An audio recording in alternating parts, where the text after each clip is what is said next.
RTC నిలదొక్కుకోవడానికి మహిళలు ప్రయాణిస్తున్నటువంటి రవాణా ఛార్జీల్ని ఎప్పటికప్పుడు ఆర్టీసీకి చెల్లిస్తూ అండగా నిలిచినటువంటి గౌరవ ఉప ముఖ్యమంత్రి బట్టి విక్రమార్క గారికి రోడ్లు భవనాల శాఖ ఆర్టీసీ బస్సు నడవాలంటే కోమటిరెడ్డి వెంకటరెడ్డి అన్న రోడ్డు బాగుండాలి. ఆ విధంగా రోడ్లు భవనాల శాఖ మాత్యులు కోమటిరెడ్డి వెంకటరెడ్డి గారు, అదేవిధంగా special principal secretary chief secretary Vikas Raj గారు, అటు R&B ట్రాన్స్పోర్ట్ అండ్ రోడ్ రెండింటికి కలిపి ఒకరే ప్రిన్సిపల్ సెక్రటరీ వారు, బీర్ల ఐలయ్య గారు ప్రభుత్వ విప్పు, ఆలేరు ఎమ్మెల్యే గారు, బాలస్వామి గారు డీసీపీ గారు, అదేవిధంగా గౌరవ జిల్లా కలెక్టర్ హరిచంద్ర గారు, ఆర్టీసీ అధికారులు, ఇక్కడికి విచ్చేసినటువంటి ఆర్టీసీ సిబ్బందికి, ఇతర పాత్రికేయులకు, ప్రయాణికులందరూ కూడా పేరు పేరున నా నమస్కారాలు. ముందుగా తెలంగాణ ప్రభుత్వం పక్షాన డిసెంబర్ 23, 9వ తేదీ నాడు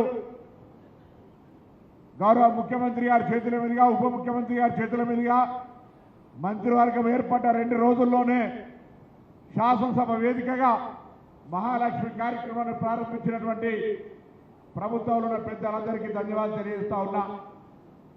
ప్రభుత్వం ఏర్పడిన 48 గంటల్లో ఈ కార్యక్రమం తీసుకుంటే ఆ కార్యక్రమాన్ని భుజాల మీద ఎత్తుకొని ఈరోజు 200 కోట్ల మంది మహిళలను ఉచితంగా ప్రయాణం చేసేటువంటి బాధ్యత తీసుకున్నటువంటి నా ఆర్టీసీ కుటుంబ సభ్యులకు, ముఖ్యంగా డ్రైవర్లకు, కండక్టర్లకు హృదయపూర్వకంగా అభినందన తెలియజేస్తా ఉన్నా. మేనేజింగ్ డైరెక్టర్ నుంచి మొదలుకొంటే షెడ్యూల్లో ఉండే చిన్న మెకానిక్ దాకా అందరి కూడా కృషి భాగస్వామ్యం ఉంది. అందులో ఆర్టీసీ డ్రైవర్ల, కండక్టర్లకు నా హృదయపూర్వకంగా అభినందనలు, శుభాకాంక్షలు.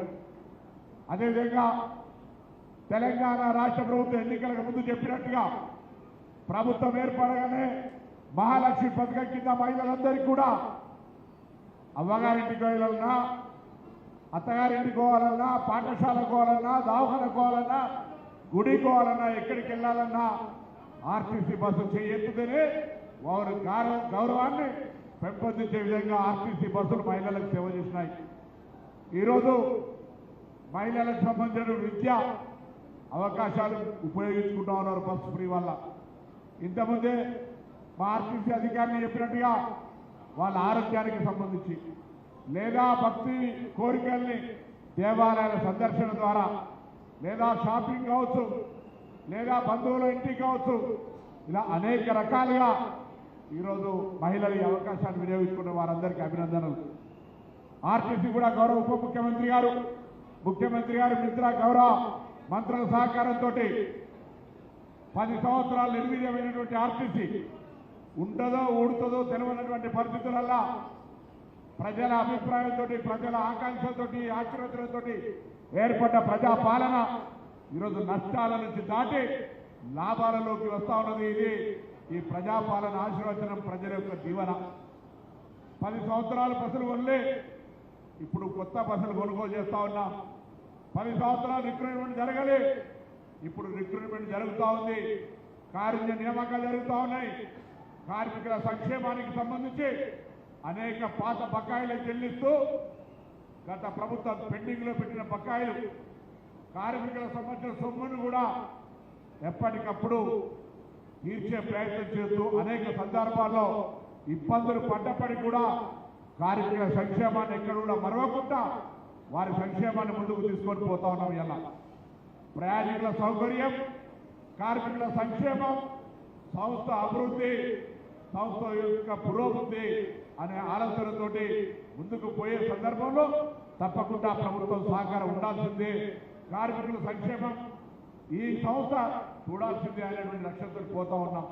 ఈరోజు ఈ ప్రభుత్వం పేదలకు సంబంధించి అనేక కార్యక్రమాలు, రైతులకు సంబంధించి, మహిళలకు సంబంధించి అనేక కార్యక్రమాలు తీసుకునే భాగంగా ప్రయాణికులకు ఉచితంగా ప్రయాణం చేసే సౌకర్యంతో పాటు వాళ్ళని ఎందుకు యజమానులను చేరాలని రాష్ట్రంలో ఉన్న మహిళా సంఘాలతోటి బస్సులు కొనుగోలు చేయించి ఆర్టీసీ నడిపి మొన్ననే గౌరవ ఉప ముఖ్యమంత్రి గారి చేతుల మీదుగా ఆర్టీసీ సంస్థ తరఫున ₹1 కోటి వాళ్ళ కిరాయి చెల్లించిన 150 బస్సులకనే మాట సందర్భంగా మనకి తెలియజేస్తున్నాం. ఇంకా బస్సుల కొనుగోలు సంఖ్యకు సంబంధించి ఆ మహిళా సంఘాలతోటి బస్సులు కొనుగోలు చేసే కార్యక్రమ ఇంకా కొనసాగుతూ ఉంది. ఈ విధంగా అనేకంగా ఆక్యుపెన్సీ రేటు పెరిగింది, మహిళల ప్రయాణ సంఖ్య పెరిగింది.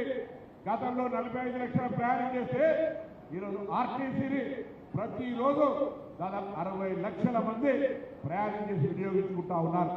ఆ విధంగా 67%, 65% ఆక్యుపెన్సీ రేటు 97, 100% దాటి బస్సులు నిండిగా మహాలక్ష్మి కలకలతోటి ఆర్టీసీ ముందుకు కొనసాగుతోంది. అలా ఆ విధంగా ఉన్నటువంటి ఆర్టీసీ అన్ని రకాలుగా ఆదాయాలు పెంచుకోవడానికి కూడా ప్రయత్నం చేస్తూ మరి కార్మికులకు సంబంధించిన అంశాలు కూడా చూస్తూ ఉంది. ఇంకా చిన్న చిన్న అంశాలు చేయాల్సి ఉన్నాయి.